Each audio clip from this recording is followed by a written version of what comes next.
All right, we live, brother. Hey, Okay. shalom, shalom. Shalom. All right, this is the brother Gmsdallas out of Great Millstone, Atlanta. And I'm the brother Shahar from Great Millstone Dallas camp. Shalom. First and foremost, we want to give our praises to Yahweh, Bashem, Yahweh Shai, Bashem, Rakakadash. Double honors to our elders and apostles of Great Millstone. Shalom to all the Akim that pushing out this truth and sincerity. All right, coming at you with another lesson. All right, and this is going to be entitled "Work While It Is Day." All right, and we're just gonna build off that precept John 9 and 5. Go ahead and grab that, brother, and we'll go ahead and get straight into it. Okay. This is the book of John, chapter 9. I'm gonna start at verse 4, brother. Okay. It says, I must work the works of him that sent me while it is day. The night cometh when no man can work. As long as I am in the world, I am the light of the world. Yep. So it says, I must work the works of him that sent me. All right, because, and I mean, that alone tells you that this thing is not of ourselves. Okay. All right. The Lord sent us. Okay. The Lord ordained the elect to do the work, and it That's said, right. I must, meaning, that means you're determined. Okay, I have to do this. I have no choice. I must do the works of him that sent me. Okay, while it is day. All right, because daytime is hey, well, you look at your regular scheduled day, right? um well, really, in the ancient world, all you had was the daytime. You didn't really do things at night, right? Mhm. So you gotta do and fulfill everything that you can while you actually have the time, while you actually have the daylight. Right. If you had anything you want to add to it, bro, you got it. Con, I'll just land back into what you're saying, man. You know what I'm saying? Just like what you had stated, when you work during the day, your works are seen. You know what I'm saying? Back in the ancient world, you didn't have no night shift. You didn't have third shift in the ancient world, man. I mean, the only third shift that I could think of in the ancient world was the night watch. You know what I'm saying? But 9 times out of 10, in whatever profession that you had, whether you were a carpenter or a tent maker, whatever the case is, you was doing it during the day. You know what I'm saying? Because that's when a lot of commerce was taking place too. Because back in the ancient world, I mean, of course, you worked for a pay, but a lot of times too, you traded with other people. You know what I'm saying? And how you going to be able to have commerce with other people if it's at night? A lot of these works were done during the day. All right. So Yahweh Shah is using this example about working the works. Oh, first and foremost, he said, I must work the work who had sent me. And the who is talking about the Heavenly Father. So just like the Heavenly Father has sent Yahweh Shah to do this work, all right, we've been ordained to do the same thing. And we have somebody to look up to and seeing that it's possible. And they commanded for us to do because day represents light, night represents darkness. Okay, we want to make sure that we walk as children of the light, as is written right there in John the 9th chapter, as Yahushua was. He says, I am the light of the world. Okay, you read it in Genesis, it talked about a greater light and a lesser light. We know the greater light meaning the day, right? So we want to make sure that we're showing the representation of that great light, which ultimately represents wisdom at the end of the day, too. You know what I'm saying? How do you want your work to be seen, your wisdom to be seen, if you're doing all these things at night? But if it's done during the day, it's made manifest for the whole world to see through the spirit. And that's what we're supposed to be doing, man. Now, does that mean that you don't work at night? No, of course not. You know what I'm saying? Hey, it's written Wisdom of Solomon, I'm sorry, in the Psalms, the 19th chapter, that the word goes in day and night. But Yahweh Shai is symbolically using the day, representing his word, his wisdom. You know what I'm saying? Making sure that's being brought out. Okay. We're not children of darkness. We are children of the light. So he used that analogy of walking as if it's day. You got it out. I got a quick precept that basically links up with this one. It's John 4:34. Yahweh Okay. Shai said unto them, my meat is to do the will of him that sent me and to finish his work. All Mm. right. So that's the purpose, okay? That's the goal at hand, all right, is to do the will of the Heavenly Father, all right? And it says to finish his work, okay?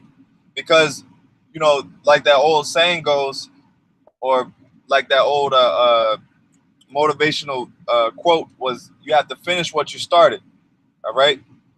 It basically, if you don't finish, then your work is in vain, all right? Mm-hmm. So that's the main thing is that endurance, you know. And going back to let's see, 9:4, it says the night cometh when no man can work, right? So we're coming into that, into like the brother brought out, the dark symbolizes a time of darkness, right? Okay, a time of tribulation. Okay, that's when you know there's gonna be a famine of the word. Okay, all right, that's gonna be when basically either you built up what you needed, either you built up that oil, all right, that's spiritual oil, or you're lacking. like them Chicago niggas say, you know, get caught lacking, man. You know, you got it, bro. That's right. Con. Here, I definitely want to bring this out here in 1 Thessalonians chapter 5, verse 5, if I may, brother. This is 1 Thessalonians. This 1 Thessalonians chapter 5, verse 5. Really, I really want to start at verse 3. You went into the time of darkness, which represents that tribulation. You know what I'm saying? So 1 Thessalonians 5:3, for when they shall say peace and safety, then sudden destruction cometh upon them as travail upon a woman with child, and they shall not escape. And we understand that time to be coming soon. When Esau cracks down heavy, when that chip gets pushed heavy, the mark of the beast, the RFID microchip. Okay, when it's hard to eat in these streets here, when an apple is going to be $100, whatever the case is, we know that time of darkness is coming very soon. All right, we know through Esau's policy, all right, through his policy, through different laws that he's passing, through the different decrees that he's pushing. And you look at these different decrees and laws, and it's like, man, what the hell, man? A lot of the stuff is becoming very abominable. Okay, within that being the case, you know the time of darkness is approaching. Okay, but it says in verse 4, but ye brethren are not in darkness, that day should overtake you as a thief. And how do we know that? You read it in Isaiah, the 33rd chapter. It says, knowledge and wisdom shall be the stability of thy time and strength of salvation. So we know as that time fully approaches it, we're going to be within that light, or the elect, Lord willing, you know, speaking of as a hopeful one of those men. I know you feel the same way. You know what I'm saying? We know that we ain't going to be in darkness when that time comes, because we have the knowledge of his truth. We have the spirit of Yahweh. We have the spirit of Yahweh, why Yahweh within us. So we'll know how to handle certain things when that time comes. Because again, it says, brethren, ye are not in darkness. Okay. So like a bug flu. All right. Verse 6 says, therefore, let us not sleep as do others. Okay. And you can look at that symbolically with Matthew 26:41, where he says, you know, for the flesh indeed is the spirit is willing, but the flesh is weak. Yeah. When you go into the account earlier, when Yahweh was in the garden of Salaki, man, Satan, man. When Yahweh was in the Garden of Gethsemane, you know, when he was praying the oil press, right? And then he went back and he seen his disciples sleeping. And he said, why the hell y'all sleeping, man? Y'all supposed to be up right now. Okay. He used, you know, when you look at this letter to the church of Thessalonica, Paul, pretty much, you can tell he used it as an analogy within that. He said, therefore, let us not sleep. Okay. Because when is the time that you normally sleep? The time you normally sleep is when it's dark outside, when everybody is asleep, when the moon is out. Okay, when it's darkness, that's the time to sleep. Okay, so he says, therefore, let us not sleep as do others, but let us watch and be sober. And that's what we need to be doing right now. Okay, when you're watching, you're aware. Okay, you see what's going on, and you need light to see, right? You know, so it says, for they that sleep in the night, and they that be drunken are drunken in the night. Okay, so pretty much the moral of that is we ain't supposed to be asleep as others do. You look at the whole world out here, you look at society, and everything's full of darkness. Okay, everything's full of darkness out here, man. Everybody's in the night. People love that nightlife for what they call it, man. You know, they live in that Las Vegas life, you know. But us, we're the children of the day. We see what's going on. We have the light shine upon us so we can be able to call out the bullshit while these people are out here in the dark, man. All right, that's why these people are blind. When you're blind, you can't see. It's utter darkness in front of you, man.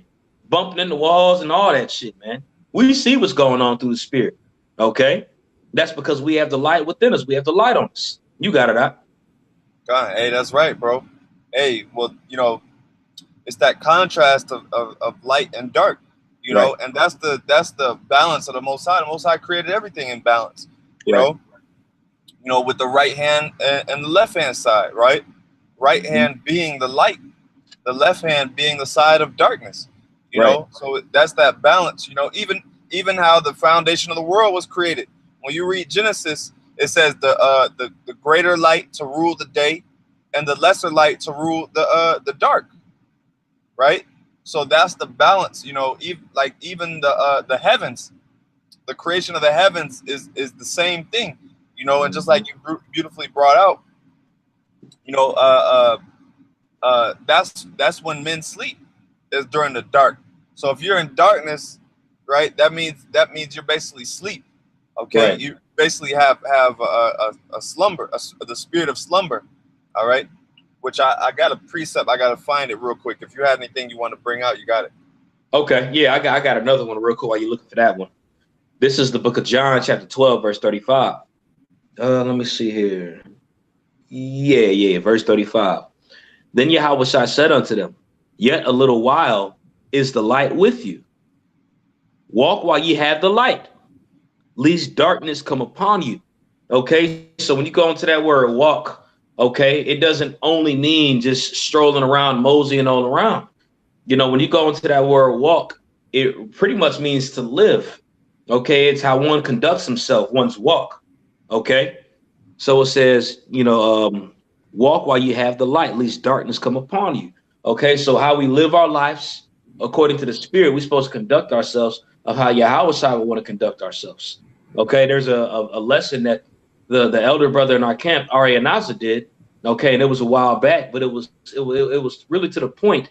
And it was a lesson about a month ago. But he said, if Yahweh and Yahweh had a conversation about you, how would it go?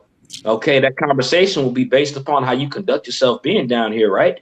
Okay, are you trimming off what needs to be trimmed off? Are you cutting off what needs to be cut off? Are you doing the work?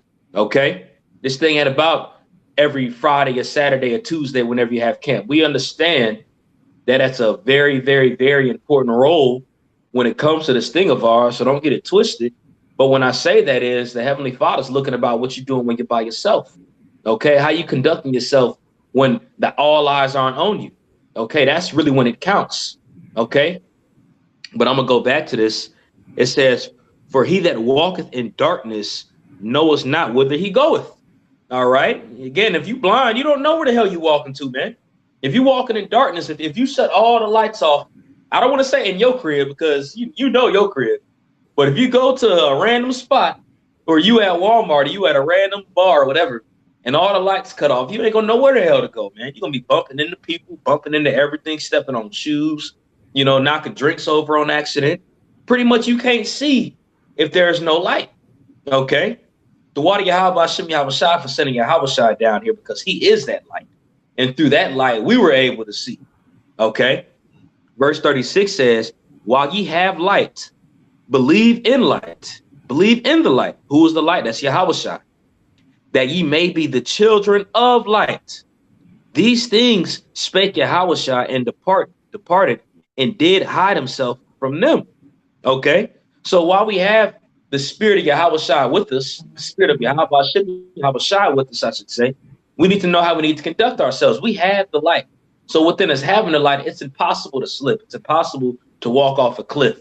Okay. But you have to trust in that light and trust and believe that light dwells within you. Okay. And that's going to give you more confidence to be able to walk, man, with more fidelity, I should say. That's faith. Okay. With that light that we have, man. And that's why the lesson, like you titled it, work while it is day, because we have the tools to work while it's day, man. He gave us all the tools that we needed to work. He gave us the eye salve to see. He gave us the hands to work. He gave us a shield to blockade these fiery darts that are coming at us, man. But if we don't have this light, we're susceptible to all these things that are coming up against us. You got it, brother. That's right, bro. I got something real quick. Romans 11 and start at I'll start at verse 7. All right. What then? Israel had not obtained that which he seeketh for, but the election have obtained it, and the rest were blinded. All right. So, all right, here goes another division All right, the elect being the right hand side, and it said the rest were blinded, being the left hand side, right? Um, you know, in reference to the elect, okay, the elect is gonna work, okay. The elect is gonna make sure they're gonna give diligence to make their calling and election sure, okay. Mm-hmm. So that's how you know that the men of Great Millstone are in the right spirit. Right. Not saying all Great Millstone is of the elect, but hey, it's got to be a majority of men because they're the ones that's working. Mm-hmm. All right. So let's keep going. According as it is written, the Most High hath given them the spirit of slumber, eyes that they should not see, and ears that they should not hear unto this day. And like you mentioned, brother, that spiritual eye salve, right? That's the reason why they can't see, because it says he's given them the spirit of slumber. Okay, he's given. It says the rest that were blinded, the Most High had given them the spirit of slumber. Okay, that spirit of slumber meaning, they're in that darkness. Okay, like you said, they're not. They're basically in a room, just pitch black, and trying to feel their way around, but they don't have that night vision, them night goggles or whatever, so to speak, to be able to see and maneuver, through the darkness, Right. Con. And these people that are out here, man, they love the darkness, bro. They love the darkness. Even 2/3 of our own people love it. They killed the prophets. You know what I'm saying? You wake up in the morning and it's bright. You know what I'm saying? That feeling that you get, oof, man. That's how they feel when it came to us in the world, starting with Yahweh, man. These excuse my language, man, but I must say, these motherfuckers slain the prophets because they didn't want to see the light that was shining upon them, man. They love living in darkness. Okay. Matter of fact, you remember the account. Matter of fact, I'm gonna just pull it up through the spirit, bro. This is I believe it's in Ezekiel. Is it the 8th chapter? Let me see here. Yeah. This is Ezekiel chapter 8, and I'm gonna just go straight to the point in verse 12. Then said he unto me, son of man. So this is Ezekiel, the son of man, the son of the earth right here is talking about, and the Lord is speaking to him. Then said he unto me, son of man, hast thou seen what the ancients of the house of Israel do in the dark? Okay. And you look at 2/3 of our own people, man. These are the seeds of their father. Okay. They're the seeds of their father, man. So with that being the case, with they being the seed of their father, they're going to have the same exact actions as their father do, operate within the dark. Okay. So it says, son of man, see what thou seest. Hast thou seen what the ancients of the house of Israel do in the dark or the night? Okay. Every man in the chambers of his imagery, for they say, the Lord seeth us not. The Lord has forsaken the earth. He said unto me, turn thee again, and thou shalt see greater abominations that they do. So I wanted to use that as an example going into Jake, and not even just Jake, but the reason why, just Jake, because these Edomites, they've never been given the light anyway. They've never been given the word anyway, so it don't even apply to these motherfuckers, man. All right, but you look at Israel out here, they walk in darkness, and the Lord had given us, like he had given Ezekiel, the eyes to be able to see what they do in the dark. And we calling it out for what it is, man. But we got to make sure the stuff that we calling it out, we ain't doing the same things that we calling out for. We read in John 9 and John 12 how while we have the light, we need to walk within the light. So within that, there's a certain responsibility. There's a certain requirement that's needed for it to happen, man. All right, there's certain accolades that this job requires, okay? Because again, this is a work that we're doing through the spirit, okay? Certain accolades that this job requires. And if you don't meet up to those, to that criteria, the Lord could kick any of us out, or he could take that light away from us. So we walk in darkness just like these people, man. That's why it's important for us to pray that we keep that the Lord keeps that light on us, man. All right. You got it, brother. God, I got something real quick. This Romans 13:11. And that knowing the time, that now it is high time to awake out of sleep, for now is our salvation nearer than we believed. Hey, so it's a high time, man. This is the time. All right, for the elect to be woken up, man. Okay. All right. There's gonna be a major growth. There's gonna be a major awakening of Israelites. All right, for Israelite foreigners and everybody, you know, from across the world, man. This thing is gonna blow up tremendously. All right. So it says, the night is far spent, the day is at hand. Let us therefore cast off the works of darkness, and let us put on the armor of light. And that light is the armor. Okay, that light is you know, basically the spirit of Yahweh Bashim Al Shai of Bahashim Rakakwadash of protection. Okay, so it says, let us walk honestly as in the day, not in rioting and in drunkenness, not in chambering and in wantonness, not in strife and envying, but put ye on the Lord Hamashiach Yahweh Shai, and make not provision for the flesh to fulfill the lust thereof. Okay, so this is what the Lord is commanding us at this day. Okay, cast off the works of darkness. All right, you know, put off the ways of the world and the things that are going to destroy, that are going to lead you into destruction. Okay, you got it, bro. God, them flies getting on my damn nerves, man. Satan, man. I got about maybe 8 minutes left. My battery dying too. Okay, Khan, I got you, brother. I do want to jump back to 1 Thessalonians 5, because as you were going into the armor of light, that leads me to go to verse 8. It says, 1 Thessalonians 5:8, but let us who are of the day be sober, putting on the breastplate of faith and love, and for an helmet, the hope of salvation. Okay, so when you read these scriptures here, a lot of times when it goes to walking in the day or being children of the light, it always correlates it with having a clothing of armor on, a certain type of a warlike apparel, should say, because we know as these people are in darkness, there's a lot of demons that are around. You know what I'm saying? You have to be able to have how should I say, the proper gear on to be able to fight within this war, because this is a war at the end of the day, man. All right. And if it's dark and you got people attacking you, you ain't going to be able to see what's going on, who's swinging at you, whatever the case is. You know what I'm saying? But as it's light, and as we have this armor of light within us, all right, the spirit of truth, we can be able to see and we can be able to fight. Okay. We can be able to fight the darkness that's around us. Okay. With the armor of light. All right. Yep. That's it on that one. Hey, well, just like you said, hey, this is the armor, okay?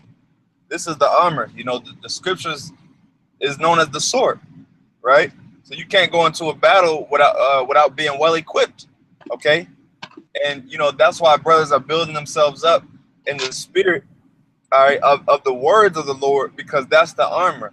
When you have it in you, okay? When you have that armor in you, all right, constantly, all right, and you have your weapon, your sword. Your sword is on you at all times, man. You're always equipped, okay, to go into battle. You know? That's right. I got a quick one real quick. This is Isaiah 61:10. I will greatly rejoice in Yahweh B'Hashem Yahweh Shai. My soul shall be joyful in my power, for he hath clothed me with the garments of salvation. All right. He hath covered me with the robe of righteousness, as a bridegroom decked himself with ornaments, and as a bride adorneth herself with her jewels. Okay, so all these different traits and tributes that go along with their outer apparel, which we know ultimately that's the inner apparel through the spirit, because that's the part that's being worked on.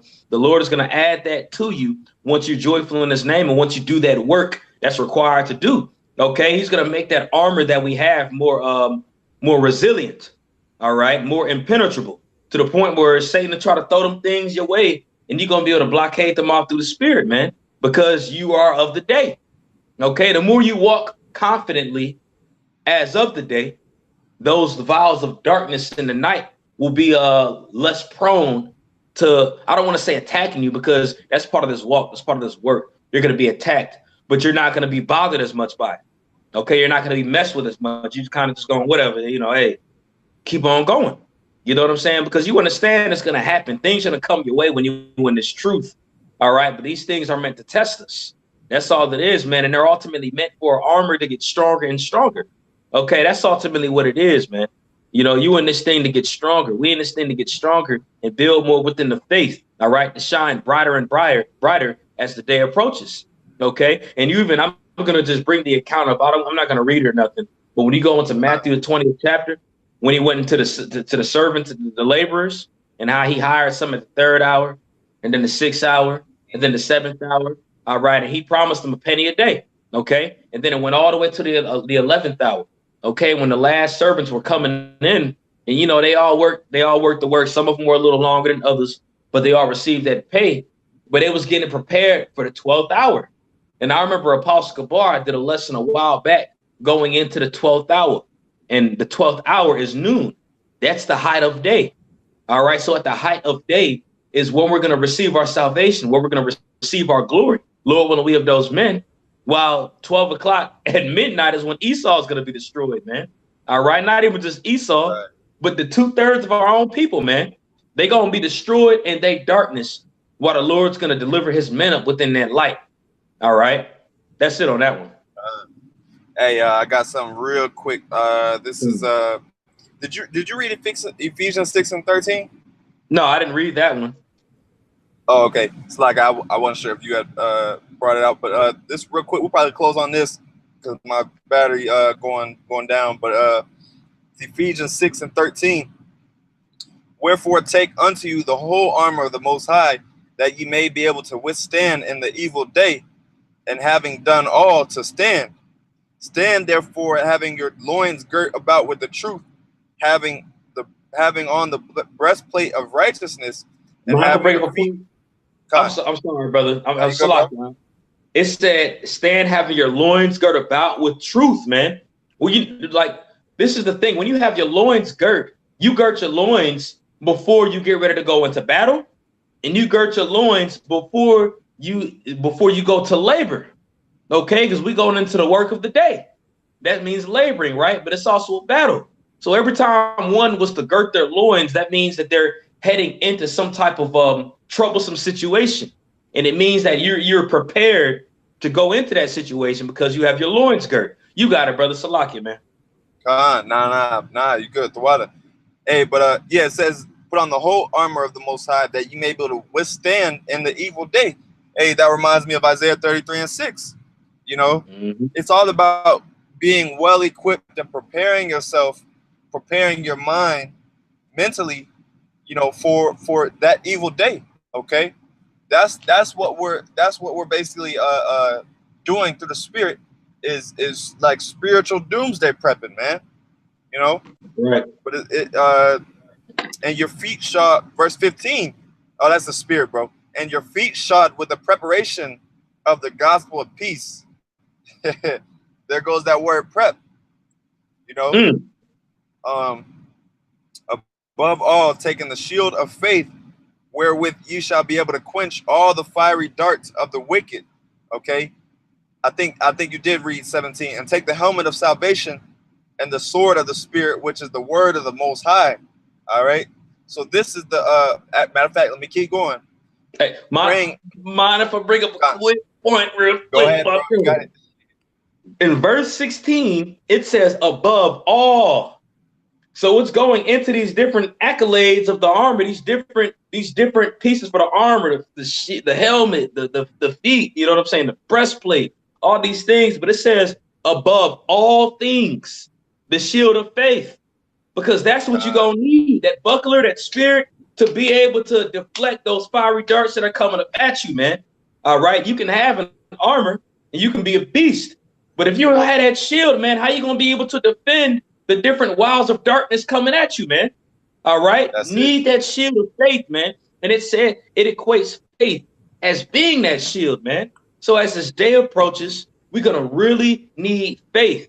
We have faith now, but as that day truly approaches, when a lot of stuff is going to happen, knowing that crazy stuff is going to be presented in front of us, we're going to need that shield of faith, man.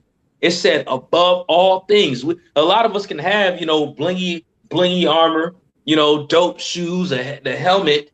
But if you don't have that shield, man, you know, all that beautiful armor that you have will be attacked, you know? Yeah. So this shield is needed, man. You got it. Yep. Real quick, I think I got like 1 minute left, but I'm gonna just finish 18. Okay. Praying, and this is how we basically, if you ain't got faith, you gotta pray for it. Verse 18, praying always with all prayer and supplication in the spirit, and watching thereunto with all perseverance and supplication for all saints. All right, so that's what it's all about. Is basically, being persevering and having that faith above all, and working the work before the bad times come. All right. So Lord willing, you brothers were edified. We want to give our praises to Yahweh, Ba'Shem, Yahweh Shai, Ba'Shem, and Shalom. Shalom.